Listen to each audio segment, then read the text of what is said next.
میں اور وہ نیکی کے بجائے اور جنتیوں والا عمل کے بجائے جہنمیوں والا عمل شروع کر دیتا ہے. ابھی ایک بالش باقی رہتا ہے، یعنی کچھ گھنٹے باقی ہوتے ہیں زندگی کے، تب وہ جہنمیوں والا عمل شروع کرتا ہے اور اسی پر اس کی موت ہو جاتی ہے اور وہ جہنم میں چلا جاتا ہے. اس کے برخلاف ایک آدمی پوری زندگی جہنمیوں والے عمل میں مشغول ہوتا ہے، چوری کرتا ہے، ڈاکہ ڈالتا ہے اور طرح طرح کی برائیوں میں مشغول ہوتا ہے. لیکن اچانک جب ان کے اور ان کے موت کے درمیان ایک بالش باقی رہتا ہے تو ان کی زندگی میں انقلاب آتا ہے. اچانک وہ برائیوں کو چھوڑ کر بھلائیوں میں لگ جاتا ہے اور اس کی موت ہو جاتی ہے اور اس کے صدقے میں وہ جنت میں چلا جاتا ہے. تو یہ فرمایا کہ ہر شخص کو اپنے بارے میں خوف کرنا چاہیے.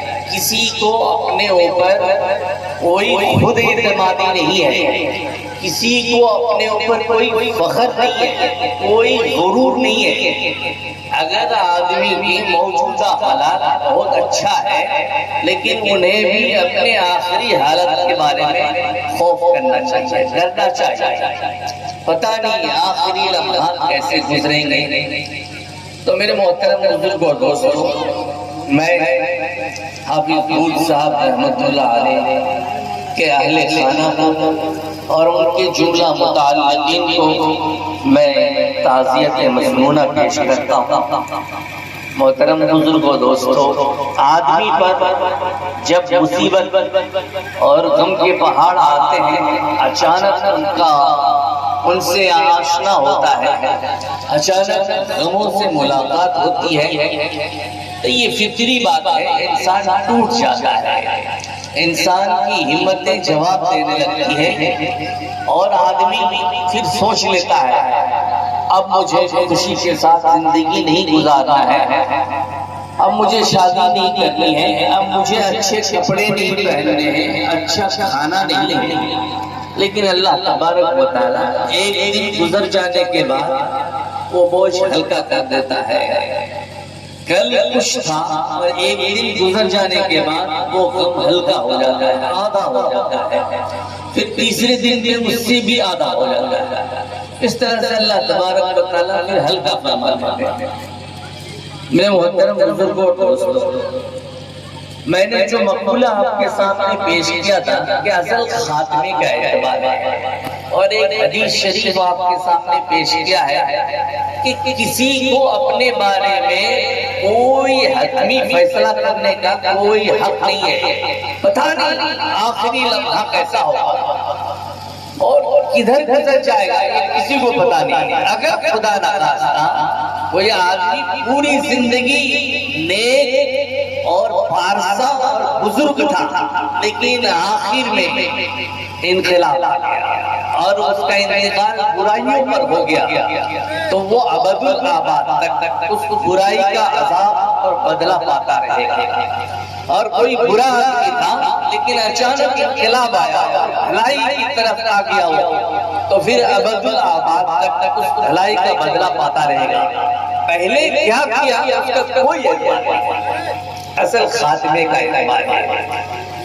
لیکن میرے محترم بزرگوں دوستوں، حدیث پاک میں یہ بات بھی آتی ہے کہ جناب رسول اکرم صلی اللہ علیہ وسلم نے فرمایا آدمی زندگی بھر جیسا عمل کرتا ہے اس کا خاتمہ بھی اسی پر ہوتا ہے. اللہ تعالیٰ اسی کی توفیق دیتے ہیں. اس پر میں چند واقعات آپ حضرات کے سامنے پیش کرتا ہوں. حضرت امام احمد بن حنبل رحمۃ اللہ علیہ یہ متبع سنت تھے، سنت کی اتباع کرنے والے بزرگ تھے. مشہور ہے آپ سنت کی اتباع میں کھانا پینا، اٹھنا بیٹھنا، وضو کرنا، دنیا اور دین کے ہر کام کو سنت کے طریقے پر کرتے تھے. چنانچہ جب آپ کا انتقال کا وقت آ گیا، قریب الموت ہو گئے، چند لمحات باقی رہ گئے، تو حضرت امام احمد بن حنبل رحمۃ اللہ علیہ نے اپنے شاگردوں سے اپنے خادموں سے فرمایا کہ مجھے وضو کرانا، چنانچہ آپ کو وضو کرایا گیا اور اسی درمیان میں آپ کی روح پرواز کر گئی۔ یعنی ان کی زندگی میں یہ مداومت تھی اور یہ مواظبت تھی کہ ہمیشہ وہ باوضو رہتے تھے، کبھی بے وضو نہیں رہتے تھے، وضو ٹوٹ جاتا تھا وضو کر لیتے تھے۔ تو اللہ تعالیٰ نے موت کے وقت میں بھی وہی توفیق دیا انہیں، چنانچہ موت کا وقت آیا تو آپ کو وضو کی فکر ہو گئی، وضو کراتے کراتے آپ کی روح پرواز کر گئی، انتقال فرما گئے۔ میرے محترم دوستوں، ایک مفتی صاحب جن کو برصغیر کے علماء اکرام اہل علم حضرات وہ پہچانتے ہیں، عوام بھی پہچانتے ہیں، آپ نے ان کے آخری لمحات نہیں سنے ہوں گے۔ حضرت مولانا مفتی محمد شفیع صاحب رحمۃ اللہ علیہ، مفتی اعظم پاکستان اور یہاں ہندوستان کے بھی مفتی اعظم تھے، تو ان کا کام لوگوں کے مسائل حل کرنا تھا، دنوں رات اسی پر غور و خوض کرتے رہتے تھے، سوچتے رہتے تھے لوگوں کے مسائل اس طرح سے حل کیے جائیں۔ تو یہ ان کی پوری زندگی کی مشغولیت تھی، تو اللہ تعالیٰ نے موت بھی ویسے ہی عطا فرمایا۔ چنانچہ تاریخ میں لکھا گیا ہے، حضرت مفتی شفیع صاحب رحمۃ اللہ علیہ جب قریب الموت ہوئے، موت کا وقت آ گیا اور تقریباً 1 یا 2 منٹ کا وقت باقی تھا روح پرواز کرنے میں، ایسے وقت میں ان کے پاس ایک سوال لایا گیا، ایک استفتاء، ایک سوال تھا، ان کا جواب مطلوب تھا، تو وہ سوال لایا گیا۔ حضرت مفتی شفیع صاحب رحمۃ اللہ علیہ اس سوال کو لے کر کے سوچ کر کے لیٹتے ہوئے اس سوال کو پڑھنے لگے اور اس کے جواب پر غور کرنے لگے۔ ابھی پڑھ ہی رہے تھے، پڑھتے پڑھتے آپ کی روح پرواز کر گئی اور وہ پرچہ جو ہاتھ میں تھما ہوا تھا وہ ہاتھ سے چھٹ کر کے سینے میں آ کے گر گیا۔ تو ان کی زندگی مسائل کے حل کرنے میں گزری، آخر وقت میں بھی اللہ تعالیٰ نے انہیں یہ توفیق دیا کہ مسائل کے حل کرتے کرتے دنیا سے گزر گئے۔ میرے محترم بزرگوں اور دوستوں، یہ حالات اچھے اچھوں کے ساتھ ہوتے ہیں، برے بروں کے ساتھ ہوتے ہیں، ہر ایک کا اپنا ایک طرز زندگی ہوتا ہے، موت بھی اسی طرز پر آتی ہے۔ ایک محدث حضرت عبد الرحمن ابن ابی حاتم رحمۃ اللہ علیہ، امام ابو حاتم، یہ بہت بڑے محدث گزرے ہیں، علم حدیث کی خدمت میں پوری زندگی گزر گئے۔ ان کے بیٹے امام عبد الرحمن ابن ابی حاتم، ابو حاتم کے بیٹے عبد الرحمن کہتے ہیں کہ میرے باپ کا جب وقت مرگ آ گیا، موت کا وقت قریب آ گیا، تو میں دیکھ رہا تھا کہ آپ کے اوپر نزع کی حالت تھی، یعنی آخر میں جب آدمی گھڑگھڑانے لگتا ہے اور روح پرواز کرنے کو تیار ہو جاتی ہے، ایسے حالت میں ہے، لیکن میں سمجھ نہیں سکا، ان کی اس نزع کی کیفیت کو سمجھ نہیں پایا۔ چنانچہ میں نے آ کر کے ان سے ایک سوال کیا۔ عبد الرحمن ابن ابی حاتم فرماتے ہیں، میں نے کہا والد بزرگوار، ایک محدث ہے عبد الغافر، اس کے بارے میں لوگ فرماتے ہیں کہ یہ صحابی ہے، یہ جب کوئی حدیث بیان کرتے ہیں تو کہتے ہیں قال نبی صلی اللہ تعالی علیہ وسلم، بیچ میں کسی صحابی کا نام نہیں آتا ہے، ڈائریکٹ نبی کریم صلی اللہ تعالی علیہ وسلم کا نام پیش کرتے ہیں، تو کیا یہ صحابی ہے؟ امام ابو حاتم یہ اسماء جرح و تعدیل کے امام تھے، یعنی ان کا کام پوری زندگی یہ تھا، یہ تلاش کرتے تھے کون صحابی ہے، کون تابعی ہے، کون تبع تابعی ہے، یہ ان کا کام تھا۔ چنانچہ نزع کی حالت میں انہوں نے جواب دیا اللہ وہ صحابی نہیں ہے۔ امام عبد الرحمن ابن ابی حاتم فرماتے ہیں، میں نے والد صاحب سے پھر دہرایا، کیا آپ نے میرا سوال سمجھا ہے؟ انہوں نے کہا ہاں میں نے سمجھا ہے، وہ صحابی نہیں ہے بلکہ وہ تابعی ہے۔ تو آدمی جس طرح کے کام میں مشغول ہوتا ہے ان کے آخری لمحات بھی ویسے ہی ہوتے ہیں۔ میرے محترم بزرگ و دوستو، اس میں ہم سب کے لیے سبق ہے۔ ہماری زندگی جس حالت پر گزر رہی ہے، ہم جانتے ہیں اپنے بارے میں ہم کیا کام کرتے ہیں، ہمارے دنوں رات کس طرح سے گزرتے ہیں، ہم کیا سوچتے ہیں، کیا بولتے ہیں، کس کے بارے میں کس چیز پر محنت کرتے ہیں، یہ ہمیں سب کچھ پتا ہے۔ تو یہ ایک طے شدہ بات ہے۔ آدمی کی پوری زندگی، پچھلی زندگی جس طرح سے گزری ہوتی ہے، ان کا موت کا جو وقت ہوتا ہے، آخری لمحات جو ہوتے ہیں وہ اسی طرح کے ہوتے ہیں۔ یہی ابو حاتم سجستانی، یہ جو محدث ہے، یہی فرماتے ہیں۔ اپنے ایک دوست محدث ہے امام ابو زرع، ان کے ایک دوست محدث ہے امام ابو زرع رحمۃ اللہ علیہ۔ ان کے بارے میں انہوں نے ایک واقعہ نقل کیا کہ امام ابو زرع اپنے موت کے وقت کے قریب الموت تھے، چند ہی لمحات باقی تھے کہ وہ مرنے والے تھے۔ ایسے وقت میں ایک آدمی نے مسلم بن وہرہ رحمۃ اللہ علیہ سے ایک سوال پوچھا۔ یہ پوچھا، کیا آپ کو یہ معلوم ہے کہ نبی کریم صلی اللہ تعالیٰ علیہ وسلم نے یہ حدیث بیان فرمائی کہ جس شخص کو موت کے وقت میں کلمہ نصیب ہوا، من کان آخر کلامہ لا الہ الا اللہ دخل الجنہ، جس شخص کا آخری کلام لا الہ الا اللہ محمد رسول اللہ ہو گیا تو وہ جنت میں داخل ہو گیا۔ اس حدیث کے بارے میں امام ابو حاتم سجستانی نے مسلم بن وہرہ رحمۃ اللہ علیہ سے سوال فرمایا، تو اس شخص کو تفصیلاً معلوم نہیں تھا کہ یہ حدیث کس سے مروی ہے۔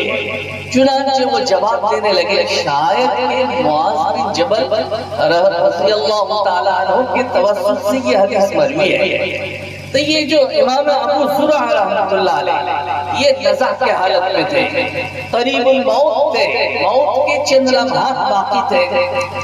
اس حالت میں انہوں نے بیان کیا، نہیں، اصل میں اس حدیث کو نقل کیا ہے عبد الحمید بن جعفر نے، اور عبد الحمید بن جعفر نے اس حدیث کو نقل کیا ہے صالح بن ابی عبیرہ سے، اور انہوں نے اس حدیث کو نقل کیا ہے کثیر بن مرہ سے، اور کثیر بن مرہ سے یہ حدیث نقل کیا ہے معاذ بن جبل رضی اللہ تعالیٰ عنہ سے، اور انہوں نے یہ حدیث نقل کی نبی کریم صلی اللہ تعالیٰ علیہ وسلم سے۔ آپ نے فرمایا، من کان آخر کلامہ لا الہ الا اللہ دخل الجنہ۔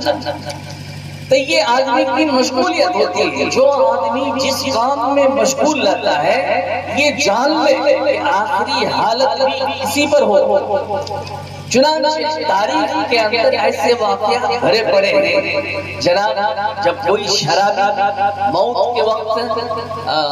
کے وقت آن پڑتا ہے اور آخری لمحات میں وہ پہنچ جاتا ہے، ان کو کوئی کہتا ہے بھائی لا الہ الا اللہ کہہ لو، یا اس کے سامنے کوئی تلقین کرتا ہے لا الہ الا اللہ محمد رسول اللہ، تو بجائے وہ اس کی بات کو قبول کرنے کے وہ کہتا ہے جام بھر کر لا، جام لبالب ہونا چاہیے، پہلے تو پی پھر مجھے پلا۔ ان کا جواب یہ ہوتا ہے، ان کی زبان سے کلمہ نہیں نکلتا ہے۔ کوئی آدمی تجارت پیشہ آدمی ہوتا ہے، تجارت کرنے والا، صبح شام اسی میں گزارتا ہے، ان کے سامنے جب تلقین کی جاتی ہے لا الہ الا اللہ محمد رسول اللہ، تو وہ پھر اپنا حساب و کتاب پیش کرنا شروع کر جاتا ہے، فلاں کھاتے میں بیلنس 10 لاکھ ہے، فلاں قرضہ ہے، یہ جوابات ان کے نکلتے ہیں، اور یہ حقیقت ہے، یہ آدمی کی طاقت کی بات نہیں، اللہ کے نبی کا فرمان ہے۔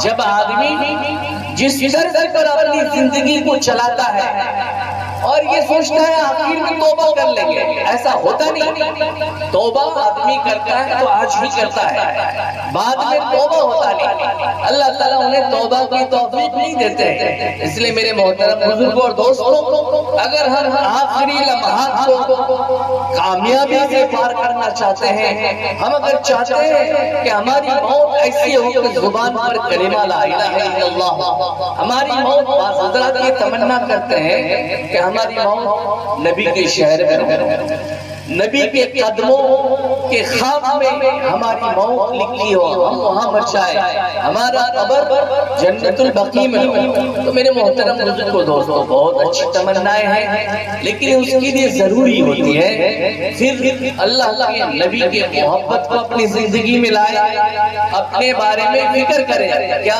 کمیاں ہیں میرے اندر، کون سی برائیاں ہیں جو نبی کو ناپسند ہے، نبی ناراض ہے اس سے، ایسی باتوں کو ترک کرے اور نبی کی محبت کو اپنی زندگی میں لائے، نبی کی سیرت کو اپنی زندگی میں لائے۔ میں آپ کے سامنے ایک واقعہ پیش کرتا ہوں، محبت کے بھی انوکھے طرز ہوتے ہیں، شاید میرا وقت پورا ہوتا جا رہا ہے۔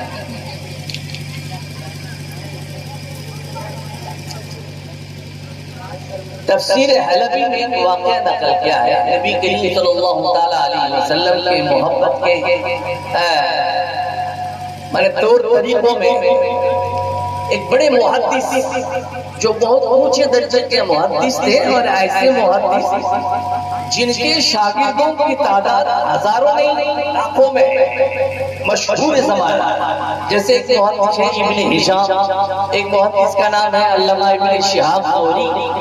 یہ اس قسم کے محدث ہیں کہ ان کے شاگردوں کی تعداد لاکھوں میں، ہزاروں میں نہیں۔ یہ ایک جگہ پر بیٹھ کر کے حدیث پڑھا کرتے تو ان کے درس میں 70,000 طلبہ ایک ساتھ بیٹھ کر کے پڑھتے تھے، اس لیے ان کے شاگردوں کی تعداد لاکھوں میں ہے۔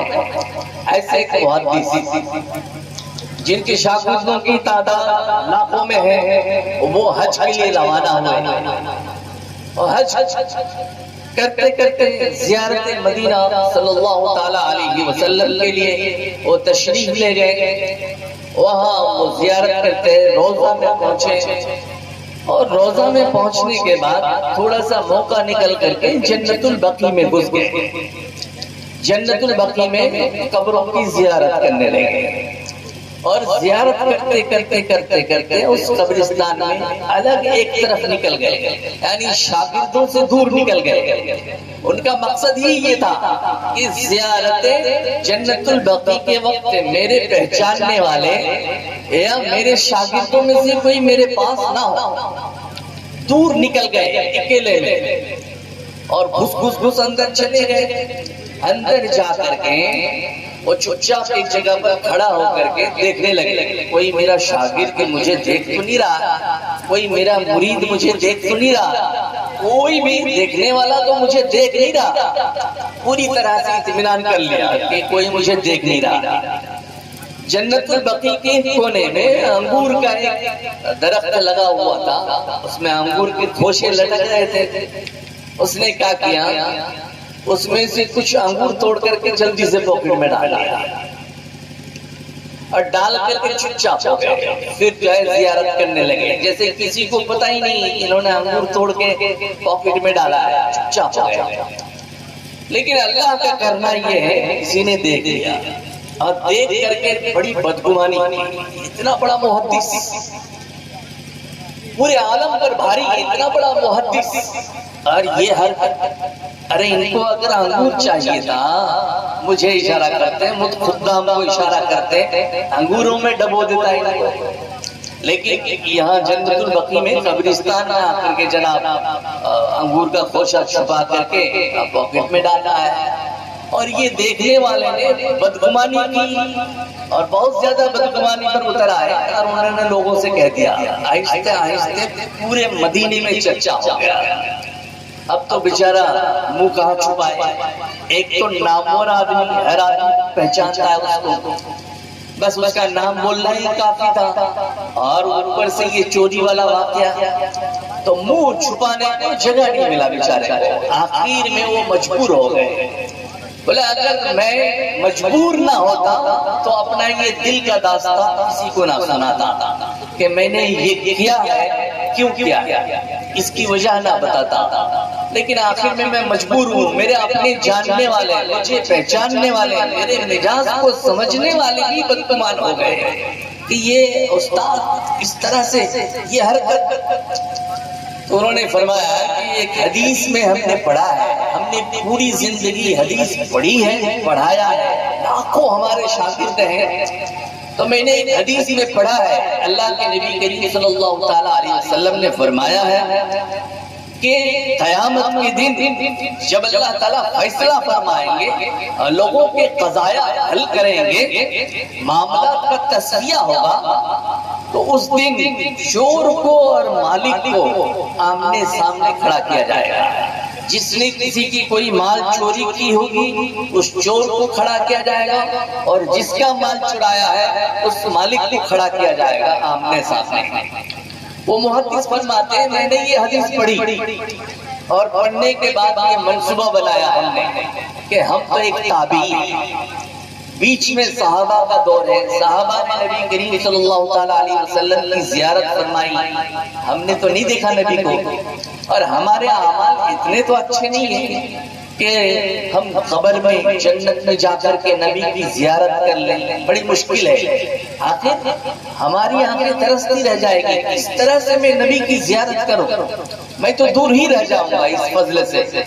چنانچہ ہم نے منصوبہ بنایا اس حدیث سے، اور یہ بنایا کہ میں نبی کی ملکیت میں چوری کروں گا، اور وہ ہوش نبی کے لگائے ہوئے تھے. چنانچہ جنت البقیع میں جا کر کے انہوں نے انگور چوری کیا. مقصد یہ تھا کہ میں چور اور نبی مالک، اور نبی کے فرمان کے مطابق وہاں جہاں فیصلے ہوں گے مالک اور چور دونوں کو آمنے سامنے کھڑا کیا جائے گا. یہ محدث فرماتے ہیں میرے اعمال تو اچھے نہیں ہیں لیکن چور ہو کر کم سے کم نبی کا چہرہ دیکھ لوں گا، زیارت کر لوں گا. تو میرے محترم بزرگوں دوستوں، محبت کے عجیب عجیب نمونے ہیں. میں آپ حضرات سے آخر میں یہ پیغام دینا چاہتا ہوں دو لفظوں میں. میرے محترم بزرگوں دوستوں، ہر جانے والے چلے گئے ہیں اور جو آ رہے ہیں وہ بھی جائیں گے، جو موجود ہیں ان کو بھی جانا ہے. ایک بات یاد رکھیے، یہ جو دنیا ہے بڑے بڑے کو کھا کے، دنیا میں بڑے بڑے نامور آج آپ کو اور ہمیں کسی کو پتا نہیں، ان کا نام بھی پتا نہیں، اس کا گھر بھی پتا نہیں ہے، وہ کیسا کھاتا تھا وہ بھی پتا نہیں ہے، وہ کیسا پیتا تھا کیسا چلتا تھا. بڑے بڑے لوگ ختم ہو گئے اور ختم ہوتے جائیں گے. آپ یہ یقین کریں آج اگر موت ہوئی کل بھول جائے اور بھول نہیں ہے. آج اگر اس دنیا سے رخصت ہوا کل لوگ بھول جائیں گے. کوئی اس دنیا میں چھاپ نہیں رہے گا، کسی کا چھاپ اس دنیا پر نہیں رہے گا. بقا صرف اللہ تعالیٰ کی ذات کو ہے. ہم فکر کرتے ہیں اپنا چھاپ بنانے میں، ارے بڑے بڑے چھاپ والے چلے گئے، ان کے نشان مٹ گئے، مٹ جائیں گے. کام آئے گا اخلاص کے ساتھ. اس اخلاص کی نسبت پر میں درخواست کے ساتھ 2 منٹ کا وقت لے لوں گا، بات ختم کر دوں گا. اس لیے ہر عمل میں اخلاص پیدا کرنے کی ضرورت ہے، اپنے اعمال کو سدھارنے کی ضرورت ہے. میں نے ایک واقعہ پڑھا، کوئی واقعہ بیان کرتے ہیں حضرت حاجی عبد الوہاب صاحب رحمۃ اللہ علیہ، یہ پڑوسی ملک کے حضرت حاجی عبد الوہاب صاحب جو امرائے تبلیغ میں سے ایک ہیں. ان کے متعلق بیان کیا جاتا ہے کہ وہ اور حضرت مولانا طارق جمیل صاحب جو حیات ہیں وہ سفر کر رہے تھے. سفر کرتے کرتے درمیان میں ایک نوجوان کو دیکھا کہ مولانا طارق جمیل صاحب کے اور ٹیپ ریکارڈنگ کے بیانات سن رہے ہیں. بڑی دلجمی اور گہرائی کے ساتھ وہ سن رہا ہے. حاجی عبد الوہاب صاحب نے مولانا طارق جمیل صاحب سے فرمایا کہ بھائی تم کو چپ رہنا ہے، مجھے امتحان کرنا ہے اس نوجوان کا، تم چپ چاپ رہو گے. تو یہ بات طے تھا کہ یہ دونوں نوجوان کے پاس پہنچنے کے بعد حاجی صاحب رحمۃ اللہ علیہ نے یہ پوچھا نوجوان کیا سن رہے ہو؟ تو مولانا طارق جمیل صاحب کا بیان سن رہا ہوں. اور بہت تعریف کرتے کرتے کرتے کرتے ان کو آسمان تک پہنچا دیا. اتنی تعریف کی. اس کے بعد ان سے پوچھا کیا تم مولانا طارق جمیل صاحب کو پہچانتے ہو؟ اس نوجوان نے کہا نہیں پہچانتا ہوں. یہ کہہ کر کے دونوں گزر گئے. تھوڑی دور جا کر کے حاجی صاحب نے حضرت مولانا طارق جمیل صاحب سے فرمایا طارق جمیل اپنے بیانات میں اپنے کاموں میں اخلاص پیدا کرو. تمہارے بیان سے لوگ تمہیں پہچانتے ہیں، تمہارے بیان سے کوئی بھی آدمی اللہ کو نہیں پہچانتا ہے. تو بیان یا کوئی خطاب یا نظم میں کوئی کلمات یا جو بھی منہ سے نکلے، کوشش یہ ہونا چاہیے کہ ہماری بات سے لوگ اللہ سے جڑ جائے، نہ کہ مجھ سے جڑ جائے. یہ عجیب سی کوشش ہوتی ہے، سب ٹاٹ اٹھ کر کے ہم سوچتے ہیں کہ یہ پورے سامعین اور پورا ہندوستان اور پوری دنیا ہم سے جڑ جائے، ہماری چھاپ بیٹھ جائے. یہ کوشش ہوتی ہے. یہ تو کامیابی نہیں دلائے گا اور اس سے کوئی فائدہ نہیں ہوگا، بلکہ یہ الٹا عذاب بنے گا. تو کوشش یہ ہونی چاہیے ہماری بات سے ایک بندہ اللہ سے جڑ جائے تو ہماری کامیابی کے لیے کافی ہے. اللہ تعالیٰ سے دعا ہے جو کچھ اللہ تعالیٰ نے کہلوایا اس پر پہلے خود کو عمل کرنے کی توفیق نصیب عطا فرمائے اور تمام سامعین کو عمل کرنے کی توفیق نصیب عطا فرمائے. جو غلطیاں ہو گئی اللہ تعالیٰ معاف فرمائے. وآخر دعوانا الحمدللہ رب العالمین.